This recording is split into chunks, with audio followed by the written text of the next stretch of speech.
Terlihat ya, apa namanya, PowerPoint-nya? Oke, kita mulai perkuliahannya ya, mata kuliah Ekonomi Sumber Daya Alam yang berjudul isu-isu kritis pembangunan sumber daya alam dan lingkungan. Ya. Assalamualaikum warahmatullahi wabarakatuh. Selamat pagi para mahasiswa. Semangat pagi ya, walaupun sudah menjelang siang. Harapannya semangatnya tetap pagi ya, tidak ada lagi yang lemah, yang lesu ya. Ini kuliah pertama, jadi Anda harus tetap semangat ya pada perkuliahan mata kuliah Ekonomi Sumber Daya Alam ya. Topik kuliah pertama ini adalah isu-isu kritis pembangunan sumber daya alam dan lingkungan.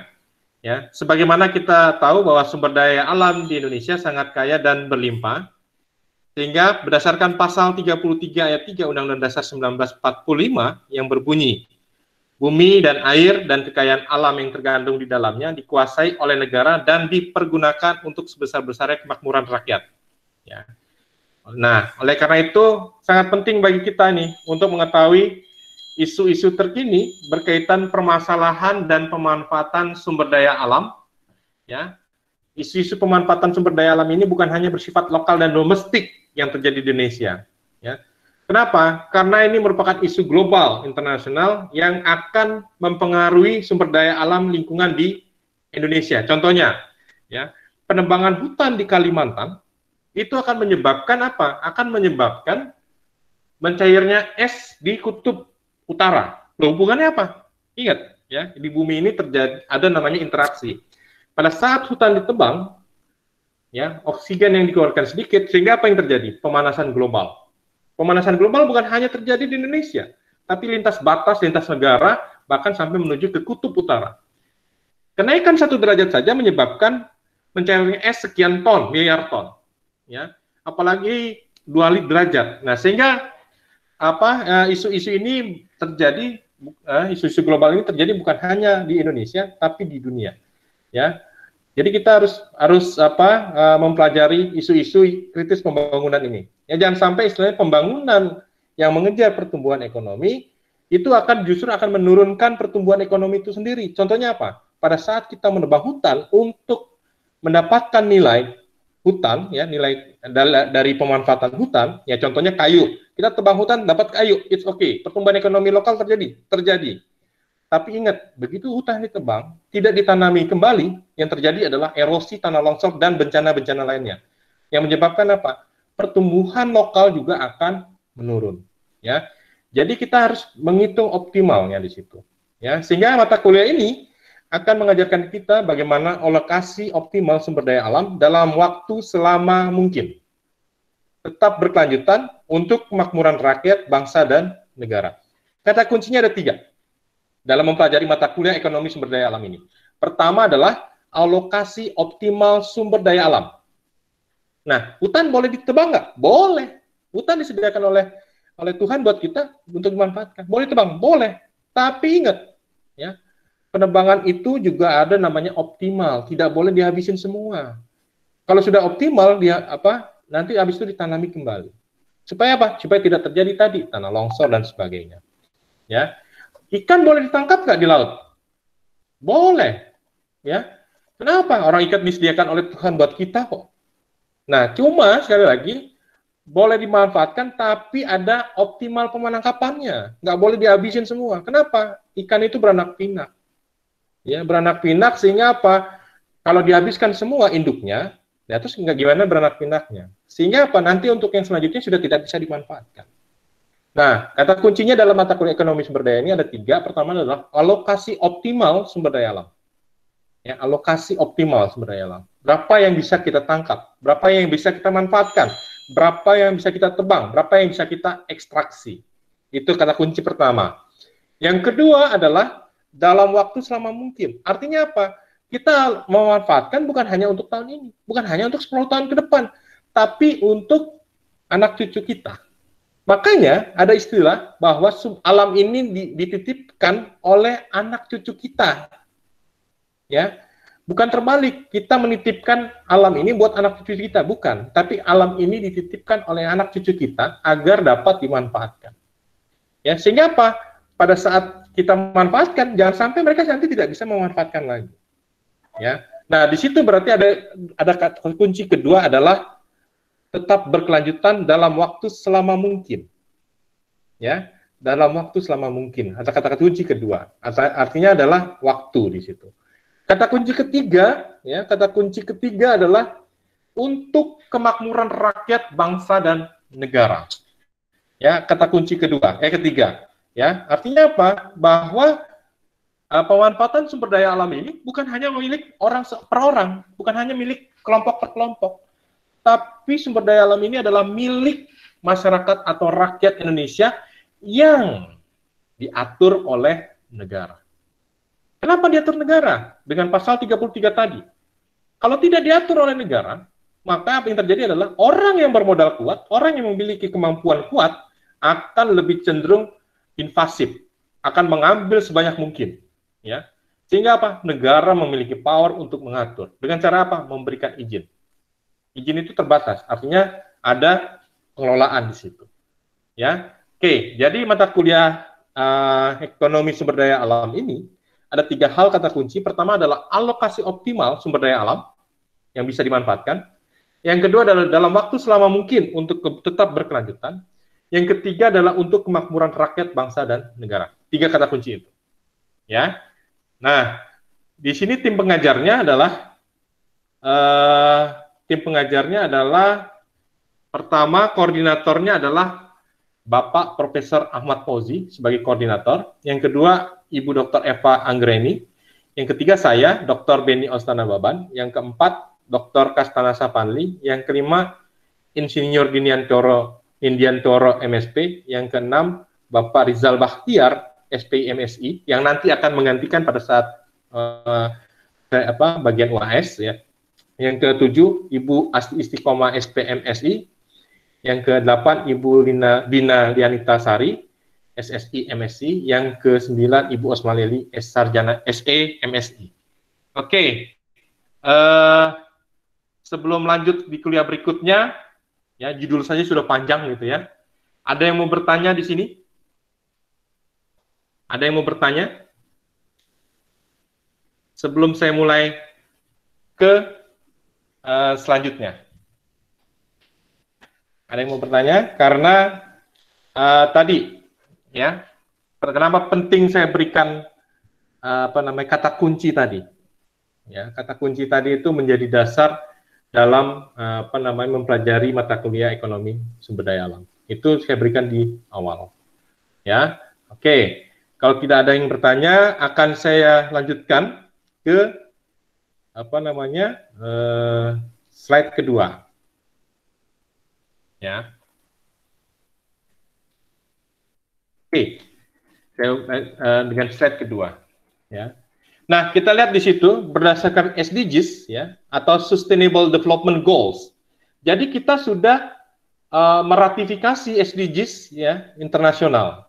Artinya apa? Kita harus mengikuti aturan-aturan yang ditetapkan oleh aturan internasional, ya, yang menyangkut isu-isu global atau internasional dengan 17 indikator pembangunan berkelanjutan. Jadi kita terikat dengan indikator yang diratifikasi tadi, ya. Nah, terkait dengan 17 indikator tersebut, ya, mulai dari penanggulangan kemiskinan dan sebagainya, ada 5 indikator yang terkait sumber daya alam sesuai mata kuliah ekonomi sumber daya alam dan lingkungan ini. Ya, indikator tersebut antara lain yang pertama adalah sumber daya alam, sumber daya air, ya, sumber daya air. Ya, ini clean water and sanitation. Ya, kita ada indikator itu, ya, indikator global. Ya, yang kedua adalah energi, ya, sumber daya energi. Ada clean energy. Ya, yang ketiga itu adalah perikanan, life below water. Ya, ini indikator ke-14 dalam SDG. Yang keempat, ya, itu adalah indikator ke-15, life on land, itu sumber daya hutan dan lahan. Dan yang terakhir adalah climate change, indikator ke-13. Ya, karena climate change ini adalah dampak dari pemanfaatan sumber daya ini semua. Ya, dia bisa dampak, bisa penyebab. Ya, jadi contohnya apa namanya? Kalau dia hutan tadi ditebang di Kalimantan, berarti indikator 15. Ya, ini akan berpengaruh terhadap perubahan iklim. Ya, bisa pengaruh juga ke yang lain, bisa. Misalnya bisa pengaruh terhadap kemiskinan. Tadi kita tidak membahas ke sana. Ya, terus misalnya perubahan iklim ini berpengaruh nggak terhadap perikanan? Bisa, karena perubahan iklim misalnya suhu udara menjadi panas, ya, menyebabkan air menjadi panas sehingga ikan yang terjadi ikan akan mati. Ya, itu yang terjadi. Oke, ini adalah apa namanya? Slide kedua, ya, isu-isu terkait. Jadi ada isu-isu terkait, ya. Isu ini bukan hanya lokal domestik di Indonesia, tapi juga berpengaruh kepada apa namanya, global internasional. Nah, global internasional juga berpengaruh terhadap kita domestik. Jadi saling pengaruh dan mempengaruhi. Kita berubah, sumber daya alamnya, internasional akan berubah. Internasional berubah atau global berubah, kita juga akan berubah. Jadi saling pengaruh mempengaruhi. Kenapa kita hidup di dunia ini nggak mungkin sendiri? Ya, saling pengaruh dan mempengaruhi. Gitu ya, itu yang terjadi. Makanya kita meratifikasi SDGs ini tujuannya adalah supaya semua kontrol terhadap 17 indikator ini bisa dilakukan bersama, tidak saling egois gitu ya. Jadi bisa terjadi keseimbangan keberlanjutan. Oke, jadi pokok bahasannya ini ada sumber daya air SDG 6, sumber daya energi SDG 7, sumber daya perikanan SDG 14, sumber daya hutan dan lahan SDG 15, dan perubahan iklim SDG 13. Ya, oke, ini contohnya ini kita sudah masuk ke SDG 6, sumber daya air, ini ya. Jadi kita masing-masing negara mempunyai indikator nih, masing-masing negara. Indikatornya adalah sama ini. Ya, indikatornya adalah SDG ini Clean Water and Sanitation. Ya, masing-masing indikator nanti ada parameter-parameternya. Ya, di situ. Nah, di situ terlihat, ya, di situ terlihat indikator pertama, ya, populasi yang menggunakan layanan dasar air minum sebanyak 89,3%. Ya, sampai pada tahun 2017 selalu mengalami peningkatan. Kita lihat di sini, ya. Nih, 89,3%, ya. Populasi yang sudah menggunakan layanan dasar air minum itu sudah 89,3%. Ya, artinya apa? Air yang layak untuk diminum itu 89,3%. Memang ada air yang layak tidak diminum, Pak, ada. Ya. Jadi di beberapa daerah yang kekeringan, ya. NTT kalau sedang musim kemarau itu air kering. Sehingga apa yang terjadi? Mereka mengkonsumsi air sungai yang keruh dan kotor. Ya. Kadang-kadang berebut dengan hewan juga. Ya, sehingga ini ada namanya layanan dasar yang layak gitu ya.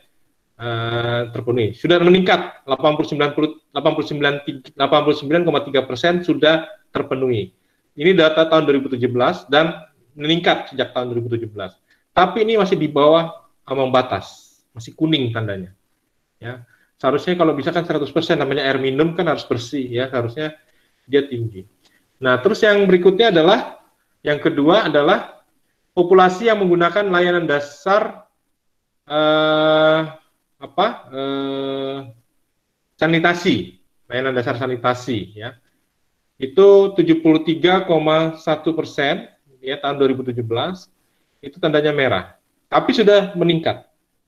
Nah, terus ini yang ketiga, pengambilan air tanah sebanyak 28%. Ya. Bukan air tanah, pengambilan air tawar, ya, air tawar, ya, 28%. Ini kuning, masih di bawah batas bawah. Dan tidak ada data peningkatan atau penurunan di sini, ya. Anthropogenic wastewater tuh namanya? Pengolahan air limbah antropogenik di Indonesia sampai tahun 2018. Ya, itu tidak ada data, ya. Ini merah, ya, tidak ada perubahan. Antropogenik itu apa sih? Sumber pencemaran yang tidak alami, ya, timbul karena ada pengaruh atau campur tangan manusia. Ya, jadi atau aktivitas manusia. Jadi pencemaran disebabkan oleh manusia, ya. Nah, itu sudah ada pengolahannya belum? Nah, itu tidak ada datanya. ya, tidak tercatat sampai sekarang. Nah, terus yang terakhir di sini, ya, kelangkaan air konsumsi sebanyak 2,7% sampai tahun 2013 selalu mengalami peningkatan. Ya, di sini kelangkaannya selalu meningkat. Ya, tapi masih di bawah, ya, masih 2,7%. 2,7 kubik per kapita, masih kecil memang. Tapi ingat, kelangkaan air ini terus meningkat dari tahun 2013. Gitu ya. Nah, terus jadinya gimana? Ya, warna lingkaran ini. Warna lingkaran hijau itu menunjukkan indikator dalam kondisi baik. Kuning itu menunjukkan indikator dalam kondisi warning atau mendekati ambang batas wilayah, ambang batas bawah. Merah itu menunjukkan indikator dalam kondisi bahaya. Nah, ini indikatornya. Ya. Nah, memang Indonesia masih layanan dasar sanitasinya masih buruk, ya, sehingga memang terus ditingkatkan oleh pemerintah, tapi masih buruk, masih di bawah 80-90%. Oke, sampai sini ada yang mau bertanya? Tidak ada. Oke, tidak ada yang bertanya. Oke, ini ya. Jadi kita bicara sumber daya air, ternyata pertengahan abad 21 bumi itu mengalami water stress, ya, stres bumi, tekanan terhadap sumber daya air. Jadi suplai air tidak dapat memenuhi kebutuhan air secara berkelanjutan, tanah subur jadi gersang, jutaan orang terpaksa bermigrasi mencari sumber air tawar. Ya, jadi kalau kita lihat di sini, ya, ada pasti dulu, ya, di Bogor itu tidak ada tuh kekeringan, tapi kok sekarang banyak terjadi kekeringan di Bogor. Kenapa? Karena wilayah Bogor awalnya itu adalah lahan hijau, ya, hutan, kebun, ya, lahan pertanian. Sehingga apa? Pada saat hujan, air itu masuk ke dalam tanah, terserap ke dalam kantung-kantung air. Ya. Namun sekarang Bogor itu sudah bukan jadi kota pertanian dan perkebunan lagi. Sudah bergeser menjadi apa? Penyangga ibu kota, menjadi perumahan-perumahan. Sehingga apa yang terjadi?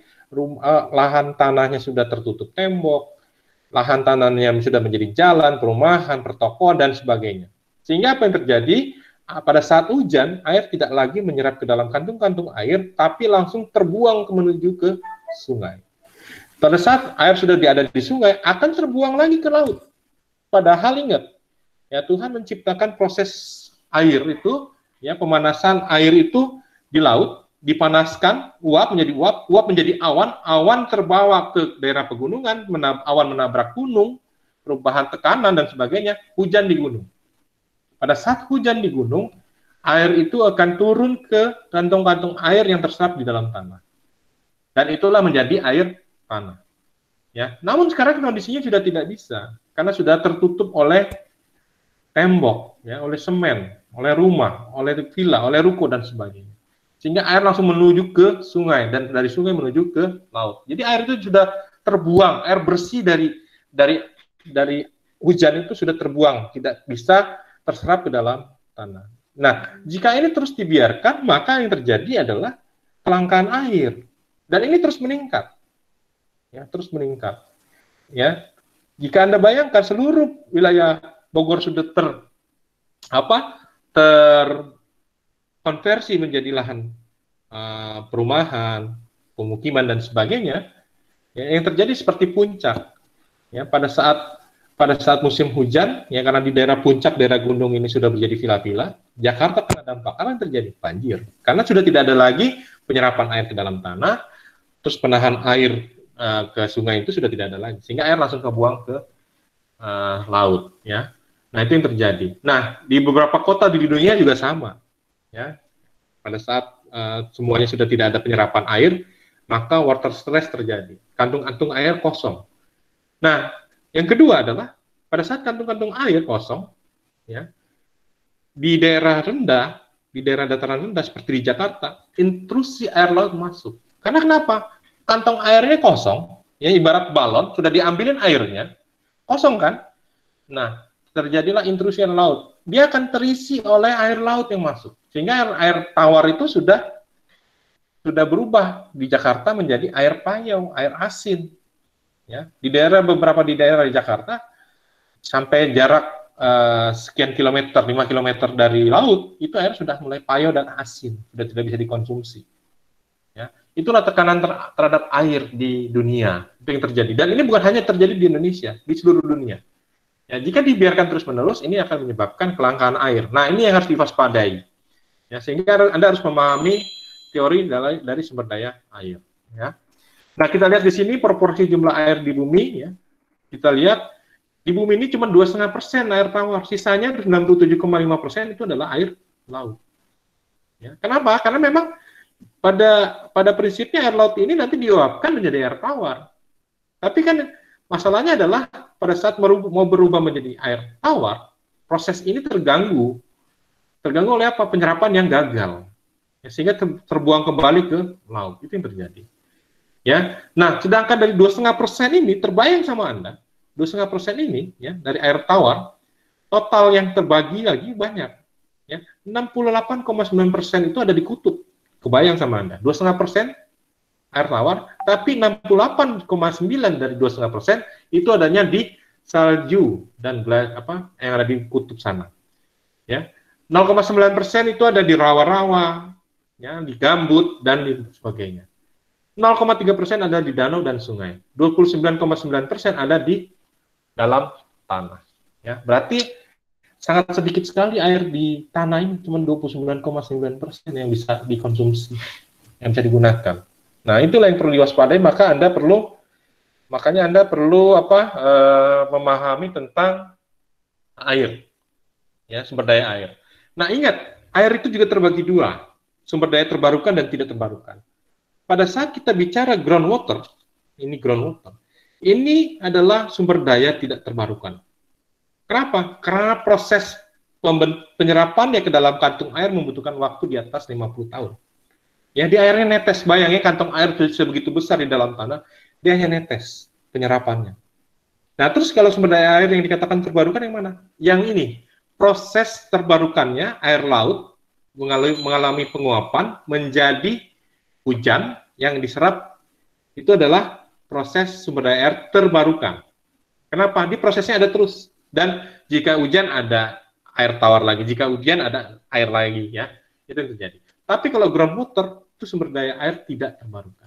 Itu yang membedakan, ya. Jadi Anda harus paham, ya, apakah sumber daya air ini terbarukan atau tidak, tergantung konteksnya. Kalau dia bicara air bawah tanah, groundwater, itu tidak terbarukan. Kenapa? Membutuhkan proses yang sangat lama penyerapannya. Nah, terus kalau terbarukan bagaimana? Karena dia mengalami proses penguapan dari air laut menjadi hujan yang akan menjadi air tawar. Nah, itu proses terbarukan. Paham ya di situ? Oke. Ini sepertinya Anda bisa baca sendiri lah ya, isu-isu terkait air ya. Banyak hal yang terkait dengan air. Kalau misalnya airnya kekeringan menyebabkan puso, gagal panen. Kalau airnya kebanyakan menyebabkan banjir gitu ya. Nah, tadi sudah saya baca tentang intrusi air laut, karena airnya tidak terserap, kantong air kosong, maka intrusi air laut masuk. Ya, ini sudah Anda bisa baca sendiri. Ya, terus ya air itu ya bisa dimanfaatkan jadi energi terbarukan. Ya jelas. Ya, seperti PLTA itu adalah energi terbarukan tuh ya, karena dia menggunakan air sebagai pemutar turbin terbarukan terus menerus. Ya. Nah, ini Anda bisa baca sendiri ya, keterangannya, dan juga paham sendiri ya. Nah, ini skematis kompleksitas sistem sumber daya air.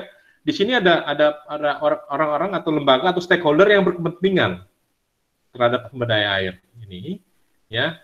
Ini objeknya, ada sumber air permukaan tadi. Air permukaan itu seperti sungai, danau, dan air-air yang berasal dari penguapan air laut menjadi air hujan.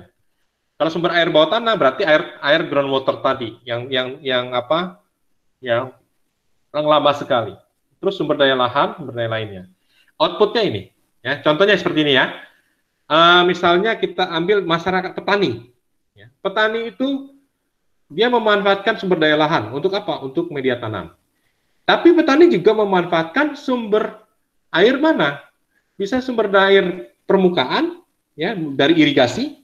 Bisa sumber air bawah permukaan, dia pompa, disedot airnya dari bawah tanah, ya, untuk menghasilkan apa?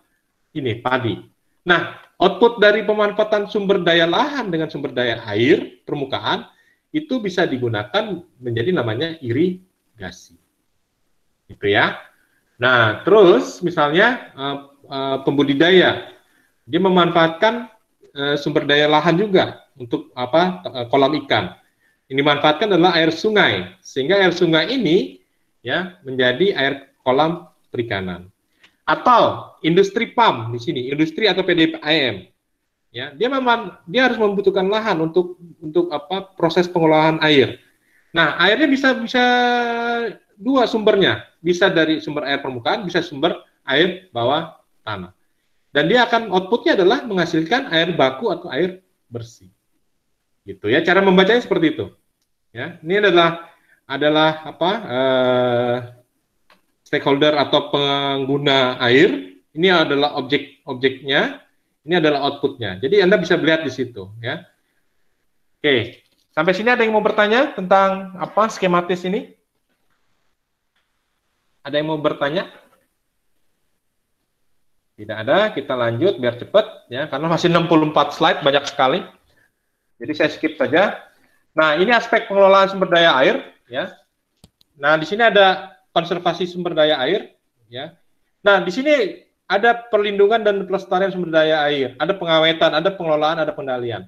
Nah, Anda bisa baca di dalam undang-undang air, apa yang dimaksud dengan perlindungan dan pelestarian sumber air, apa yang dimaksud dengan pengawetan air, ya.